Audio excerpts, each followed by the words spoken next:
Welcome to the show, everybody. Day 72 of the Obama administration, and this one will focus back on some of the Chicago connections between the Obama crowd and Illinois Governor Rod Blagojevich. The former governor was indicted late this afternoon on 16 felony charges, 19 in all, including conspiracy, wire fraud, extortion.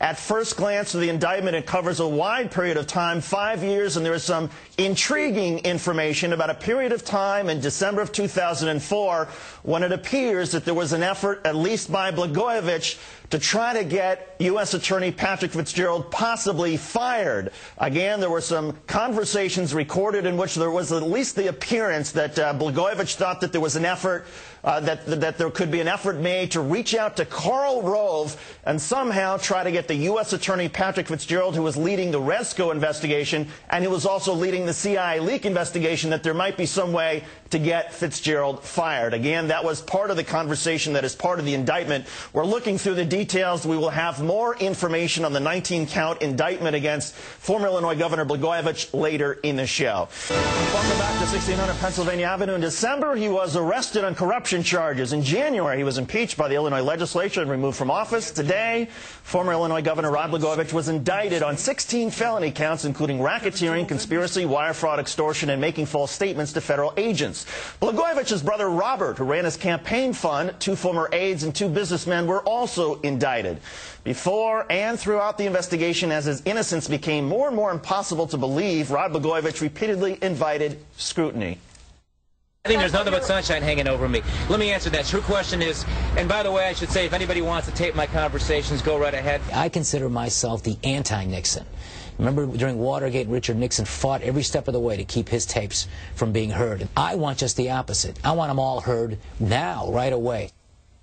Joining us now to tell us more about the U.S. Attorney's indictment and what has been revealed here against Blagojevich is Newsweek senior investigative correspondent and MSNBC contributor Michael Isikoff. Michael, I want to give you full on-air credit. You were the first one to report out that in this indictment are the names of people who are linked to Karl Rove. Explain the connection and what Blagojevich seemed to be after in these conversations that were recorded. Well, I don't want to make too much of that, but it is going to be of interest to people in Washington. When you look at the various tentacles of this investigation, which is quite broad, it doesn't just go to the corruption within the state of Illinois, but it goes to other figures. One of the most intriguing elements is that as Patrick Fitzgerald, the U.S. Attorney in Chicago, was heating up his investigation into Blagojevich, Blagojevich had discussions with Tony Resco, the indicted and convicted political fixer, who, of course, was close to now President Obama, and others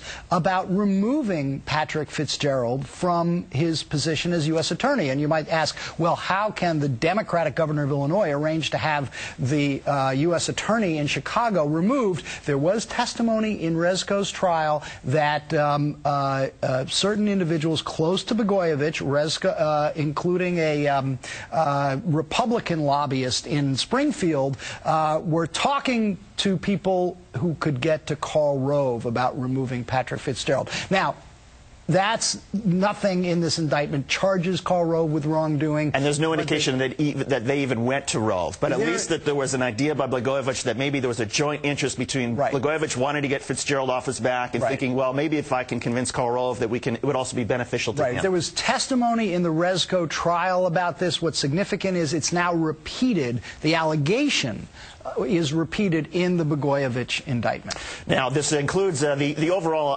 indictment includes not just efforts to possibly sell Obama's Senate seat, but a wide-ranging series of transactions. Right. Essentially, Fitzgerald, the U.S. Attorney, accuses the entire Blagojevich crowd of being a criminal enterprise, and that crowd includes the governor of Illinois, Blagojevich, his chief of staff, who's cooperating with the investigation, his chief counsel, his brother, and his chief fundraiser, Tony Resco, and Chris Kelly, another big fundraiser. So what it alleges alleges is that even before Blagojevich took office as governor of Illinois, he had discussions with these people about arranging to use the power of the governor to make appointments and steer contracts in ways that would financially benefit both him and his alleged co-conspirators. Newsweek investigative reporter Michael Isikoff, also an MSNBC contributor. Great stuff as always, Michael. It'll be a fascinating case to watch, especially with some of the names that are in this.